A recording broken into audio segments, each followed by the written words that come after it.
Pon tu celular en modo amigo, en modo amor, en modo hermano, en modo hijo. Si no quieres quedar sin batería, pon tu celular en modo vida. Pon tu celular en modo amigo, en modo amor, en modo... ¿Qué tal? ¿Qué tal? Muy buen día, o buenas tardes, o buenas noches, sea la hora que sea en que me estás escuchando. Gracias por estar de ese lado. Mi nombre es Horacio Alcaraz, soy pastor de la Casa de la Palabra en Concordia, Entre Ríos, y estamos compartiendo cada semana un podcast sobre un tema muy especial para nosotros que tiene como título Hagamos una reforma. Este podcast es para dar fundamento, orientación y explicación al proceso de pasar de ser la casa de la palabra a una red de casas de la palabra en este 2024. En otras palabras, es la explicación y la fundamentación de por qué ir de una iglesia convencional de domingo a una red de iglesias en casas esparcidas en toda la ciudad y en toda la región. No estamos tratando de inventar un nuevo modelo de iglesia, sino más bien redescubrir las raíces o los principios bíblicos históricos de la iglesia primitiva, interpretarlos para nuestro tiempo y hacer los ajustes necesarios para volver a la manera de Cristo y los apóstoles. Así que empecemos.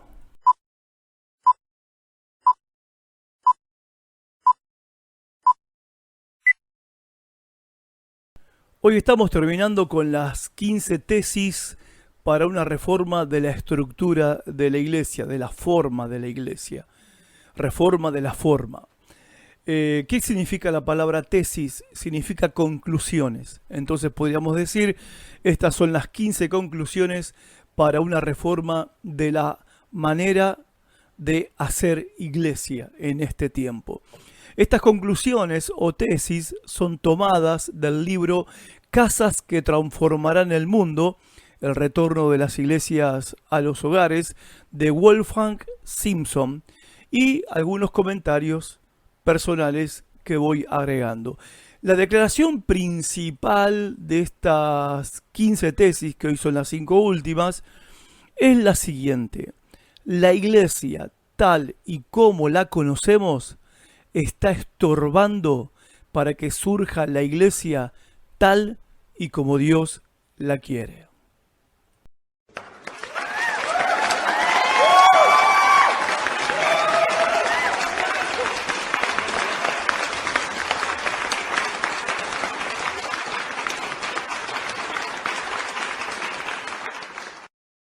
La tesis o la conclusión número 11 dice: deja de llevar personas a la iglesia y empezá a llevar la iglesia a las personas.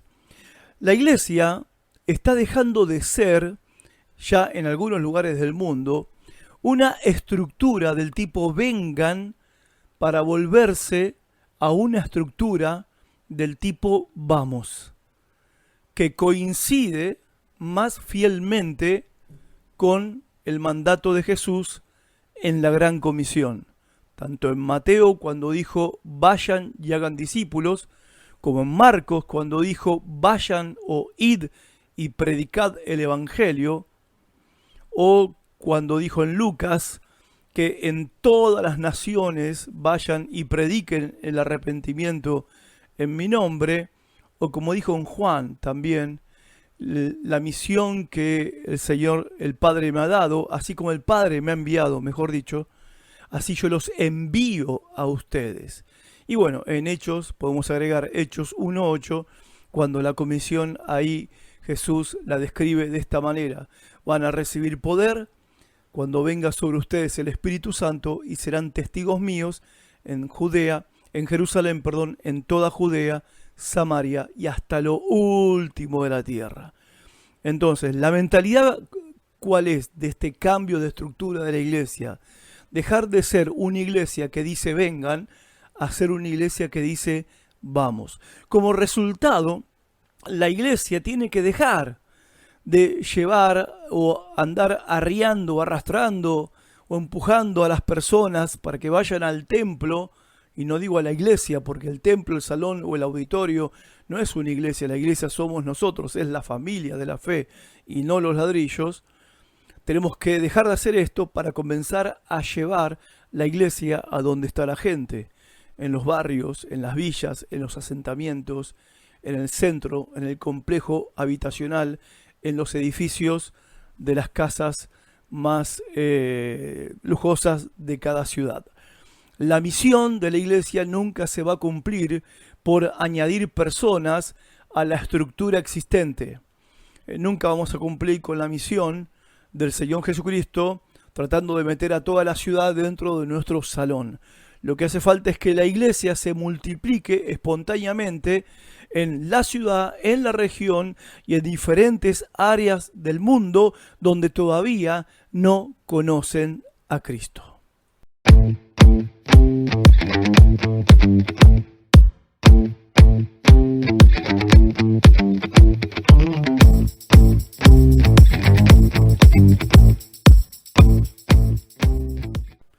Tesis número 12 dice redescubrir la cena del Señor como una comida de verdad con alimentos de verdad.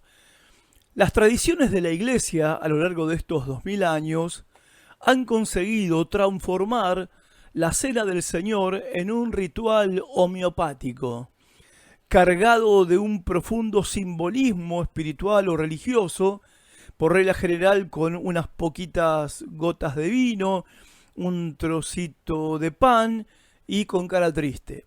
Sin embargo, al comienzo de la iglesia, la cena del Señor era en realidad más una comida sustanciosa con un significado simbólico y espiritual profundo que una comida simbólica con un significado sustancial.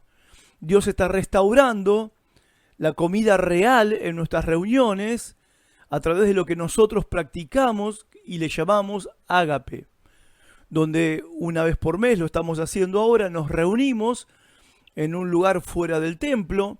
Si hay espacio al aire libre, muchísimo mejor, porque nos reunimos desde las 9 de la mañana hasta la media tarde para pasar esas horas juntos, cantamos, oramos, comemos juntos, participamos de la cena del Señor juntos, tenemos tiempo de amistad, tiempo de comunión, por eso le llamamos ágape. Ágape significa fiesta de amor. Las reuniones en la iglesia primitiva se les llamaban ágape porque tenían el mandato de reunirse y amarse unos a otros y expresar el amor de Cristo en medio de la iglesia. Entonces, esto también tenemos que redescubrir como iglesia contemporánea, que la cena del Señor no es una mera ceremonia, un mero ritual, sino que es mucho más que eso, y en la iglesia primitiva en realidad era una cena de verdad. Si vos querés ver un poco más de esto, te recomiendo que leas 1 Corintios capítulo 11 del verso 34 hasta el fin del capítulo 14 de 1 Corintios, donde tenés el desarrollo de todo lo que era una reunión de iglesia un domingo. ¿Sí? Todo eso que vas a leer ahí, todo eso era lo que pasaba en un contexto de hogar cuando la iglesia se reunía. Y sobre todas las cosas, ellos comían juntos.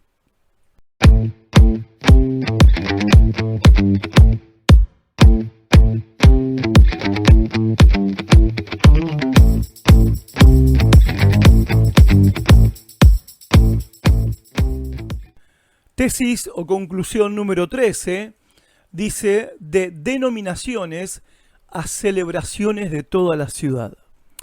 El Señor Jesús inició un movimiento con proyección global y descentralizado.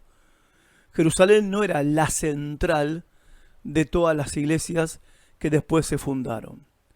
Y el movimiento que Jesús inició tenía una proyección no simplemente local, sino regional y global. Jerusalén, sí, pero también en toda Judea, que era la región, Samaria, un poco más allá, y hasta lo último de la tierra. Proyección global y sin una central. Lo que vino después de 300 años de practicar esto y de crecer y expandirse la iglesia, lo que vino después, a partir del 325, con las reformas que se hicieron por el emperador romano Constantino y en el concilio de Nicea, lo que vino fue una serie de instituciones religiosas con filiales sucursales, promocionando sus propias versiones de cristianismo y compitiendo con las demás. A eso nosotros hoy en día le llamamos denominaciones. Esta fragmentación en diferentes vertientes de cristianismo ha hecho que la mayoría del protestantismo evangélico haya perdido su voz en el mundo y no tenga ninguna influencia. Más preocupados estamos con los distintivos tradicionales de diferenciarnos de los otros grupos denominacionales y de luchas ministeriales que en desarrollar un testimonio corporativo como cuerpo de Cristo frente al mundo. Ahora bien, Jesús sencillamente nunca le pidió a sus seguidores que se organizaran en ministerios y denominaciones, y Pablo se refirió a esto como algo que no vale la pena y una señal de inmadurez cristiana. En los primeros tiempos de la iglesia, los cristianos tenían una doble identidad. La primera, eran verdaderamente la iglesia de Cristo, es decir, se habían convertido a Dios. Y en segundo lugar, se organizaban en base a su situación geográfica, relacionándose con otros creyentes de forma horizontal. Por eso, en una ciudad vos tenés una sola iglesia, la iglesia de Éfeso, la iglesia de Galacia, la iglesia de Filipos. Y todos los hermanos eran hermanos de la misma iglesia, no había fragmentación. Ahora, no propongo terminar con las denominaciones porque eso es imposible, no lo vamos a lograr y no vale la pena meter esfuerzo en eso, ni tampoco Dios quiere que nos metamos en algo como eso. No tiene sentido dar ese tipo de batallas. Ahora bien, este tipo de organización horizontal de los creyentes en toda una ciudad, te estoy describiendo lo que era la iglesia hasta el año 300 después de Cristo, no solo significaba que los creyentes de una zona se organizaban en base a su vecindario, o sea, se congregaban en su barrio, porque en su barrio había una iglesia en una casa, se organizaban de esa manera, donde compartían sus vidas de manera local con la gente que los conocía, no viajaban una hora, media hora a reunirse con gente que no los conocían, cómo vivían. Se reunían tanto como podían también, aparte de hacer unas casas, como un solo cuerpo, de manera colectiva, en celebraciones que impactaban a toda la ciudad. A ver si lo explico un poquito mejor. Las iglesias eran en casas de familia donde los creyentes se reunían en esas casas de familia para tener comunión y cumplir con la gran comisión. Pero también se reunían mensualmente o cada tanto, la historia no nos cuenta, la Biblia menos, de que si esta reunión era mensual, bimestral o semestral. Lo cierto es que cuando el apóstol Pablo, por ejemplo, llegaba a una ciudad, todos iban a escucharlo a él. Esto lo puedes leer en Hechos capítulo 20. Y se organizaba una gran celebración para los creyentes de toda la ciudad, donde venía el apóstol Pablo y con parte de su equipo, que había apóstoles, había profetas, y ministraban a la iglesia apostólica y proféticamente. La iglesia de esa ciudad o la iglesia también de toda la región se reunía. Entonces la iglesia tenía estas dos modalidades de reunión.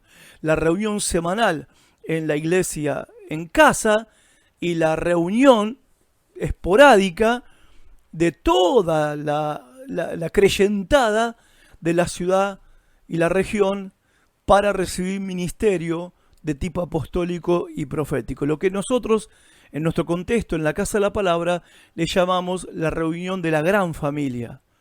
Porque nuestro plan es que cuando podamos ya la iglesia actual estar cada uno en una iglesia en casa, reunirnos una vez por mes, nosotros sí tenemos decidido hacerlo una vez por mes, es una reunión de la gran familia, de pequeñas familias, que son las iglesias en casa. No es que no vamos a estar más juntos, no nos vamos a ver, sino que una vez por mes vamos a tener la gran celebración, nuestra gran celebración, y donde va a haber otro tipo de ministerio, otro tipo de ministración para toda la iglesia, para todas las familias de la fe que se reúnen en las iglesias en casa, para que la gente nueva sea invitada a compartir con nosotros en esa gran celebración que comenzará a las 9 de la mañana y terminará a las 4 o 5 de la tarde, donde comeremos juntos, jugaremos juntos, donde habrá talleres para mujeres, talleres para hombres, donde habrá clases para chicos, va a haber administración apostólica, administración profética, enseñanza de la palabra, en fin, todo lo que la iglesia de la ciudad necesita para fortalecerse en el Señor. La autenticidad del cristianismo en el barrio, junto con la identidad como un solo cuerpo en toda la ciudad o en la región, hacen que la iglesia no solo sea relevante socialmente, sino que también sea espiritualmente convincente hacia el mundo. Y nos va a permitir volver al modelo bíblico de iglesia de la ciudad. Ese anhelo que por años hemos tenido, que la iglesia de la ciudad no es ni más ni menos que la suma de todos los creyentes nacidos de nuevo en una ciudad o en un área. ¿Qué te parece?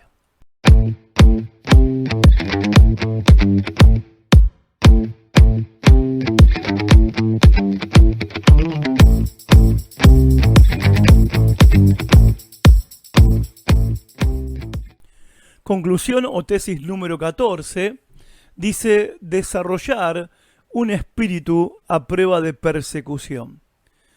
Crucificaron a Jesús, ¿verdad? El líder espiritual de todos los cristianos. A nuestro líder lo crucificaron. Hoy sus seguidores, lamentablemente en nuestro contexto, de este lado del planeta, donde no hay persecución, en Occidente, nos interesamos mucho más por cuestiones de títulos, reconocimientos, respetabilidad social, o lo que es peor, a veces permanecemos en silencio y tratamos de pasar desapercibidos, cuando la Biblia dice bienaventurados son cuando los persigan, dijo Jesús. El cristianismo real, el cristianismo sencillo, básico, comprometido con Cristo, es una sana amenaza al ateísmo, a un mundo lleno de perversidades, de materialismo, de consumismo. Es una amenaza a toda clase de valores demoníacos que gobiernan este mundo. Lo vemos en el ámbito de la ética y la moral, del sexo, el dinero, el poder. Bueno, el cristianismo contemporáneo se ha vuelto demasiado inofensivo en la mayoría de los países. Somos vistos como esa buena gente, qué buenos que son los evangélicos. Por lo tanto, no merecemos la pena de ser perseguidos. Pero, cuando el cristianismo, los cristianos, los seguidores de Jesús, empecemos a vivir de nuevo en los valores del Nuevo Testamento, por ejemplo, llamar al pecado por su nombre, la reacción del mundo va a ser como siempre fue. O se convierten o nos persiguen. El punto es este, hay que prepararse ahora para el futuro, desarrollando un espíritu a prueba de persecución y una estructura más resistente a la persecución. Y esa estructura es la iglesia en las casas. Saben, la última pandemia dejó como consecuencia, por lo menos en la Argentina, pero es una estadística a nivel mundial, en Estados Unidos pasó lo mismo, pero por lo menos en la Argentina se estima que un 40% de las personas que asistían a las iglesias después de la pandemia no asistieron más. Imagínate que si por una pandemia la iglesia perdió 40% de asistentes, ¿qué puede pasar si hay una persecución sobre la iglesia? Yo pienso de todos modos que todavía no estamos muy cerca de que eso ocurra en nuestro país, en la Argentina, una persecución por cuestiones religiosas, pero sí creo con todo mi corazón que el momento de prepararse es ahora. Y el momento en que la iglesia tiene que estructurarse y adoptar una forma que pueda pasar la prueba de la persecución, bueno, ese momento de prepararse y de cambiar es ahora para estar listos en el futuro cuando las papas quemen.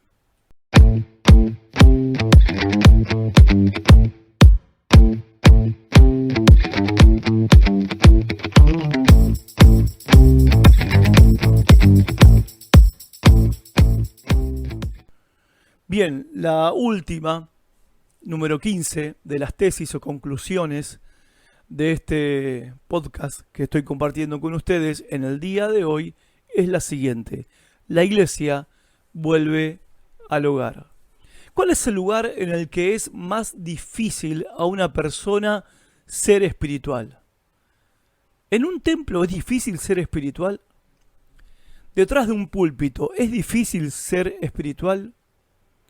¿Cuál es, por lo tanto, el lugar más difícil y más significativo en el cual uno debe ser espiritual? Es en la casa. En casa, delante de nuestras esposas o esposos, de nuestros hijos, delante de nuestros padres, donde todo lo que se dice y se hace automáticamente se somete a un examen crítico de todos ellos para ver si es cierto lo que decimos y lo que hacemos. Donde en casa la hipocresía es más fácil de detectar y la autenticidad también se puede desarrollar. Buena parte de la cristiandad ha huido de la familia como marco espiritual, a veces por ser el lugar de sus propias derrotas espirituales, y ha desarrollado posturas espirituales artificiales en edificios sagrados que ayer se llamaban templos, hoy se llaman auditorios, que no tienen nada que ver con la atmósfera de la vida real. Lo que ocurre dentro de un salón llamado iglesia o templo, mal llamado iglesia, o hoy también bien llamado auditorio, porque es un lugar donde la mayoría solo va a escuchar y nada más. Bueno, no tiene nada que ver lo que pasa ahí adentro con lo que es la vida real de todos los días, en casa, en la calle, en el trabajo y en la escuela. Cuando Dios comienza, como está comenzando y como lo viene haciendo desde hace unas décadas, a trabajar en la recuperación de los hogares, la iglesia tiene que dar media vuelta y volver a sus raíces, al lugar de donde venimos. La iglesia no viene de las catedrales, la iglesia viene de las casas. Pentecostés ocurrió en el primer piso de una casa. En la Biblia se le llama aposento alto, hoy le llamaríamos altillo. Bastante grande porque había 120 personas reunidas en ese lugar. Tiene que volver la iglesia literalmente al hogar, completando el círculo de la historia de la iglesia al final de la historia de este mundo. Comenzamos en los hogares, nacimos en los hogares, y a través de la vida de la iglesia en los hogares, la iglesia impactó lo que impactó, conquistó lo que conquistó e hizo lo que hizo y logró lo que logró en 300 años de historia, hasta dar vuelta al Imperio Romano. Se completa el círculo, gente.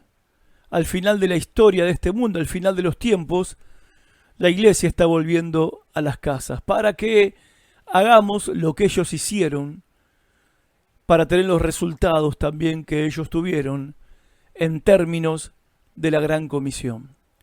Cuando los creyentes de toda clase social, denominación y trasfondo empezamos a sentir un claro anhelo en nuestro interior acerca de lo que el Espíritu de Dios está hablando hoy a la iglesia, bueno, dejamos de pedirle a Dios que bendiga lo que estamos haciendo y nos decidimos a comenzar a hacer lo que Dios bendice. Me encanta esta frase, esta expresión. Dejar de pedirle a Dios que bendiga lo que hacemos y empezar a hacer lo que Dios bendice. La iglesia se organiza en casas, en sus barrios. La iglesia se reúne de tanto en tanto en celebraciones a nivel de ciudad, a nivel de región.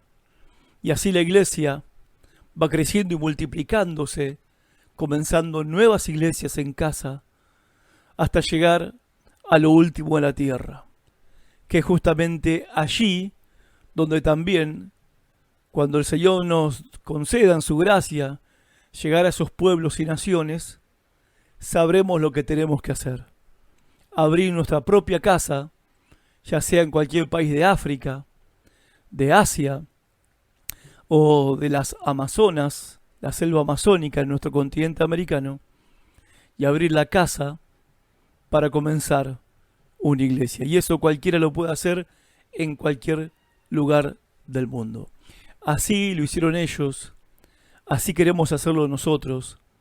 Estás invitado, invitada a formar parte de este movimiento de casas de la palabra y hacer tu propia contribución.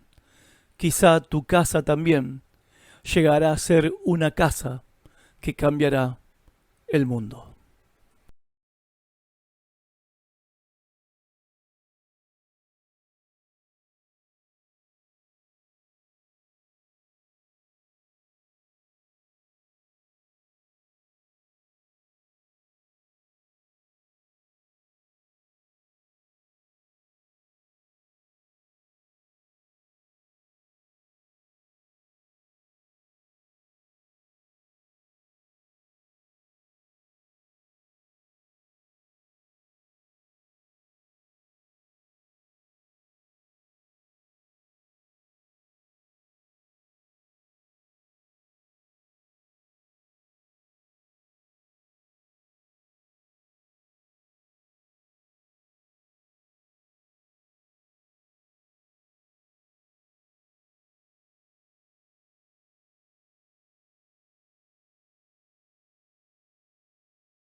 Iglesia despierta, ya llegó el momento de tu redención.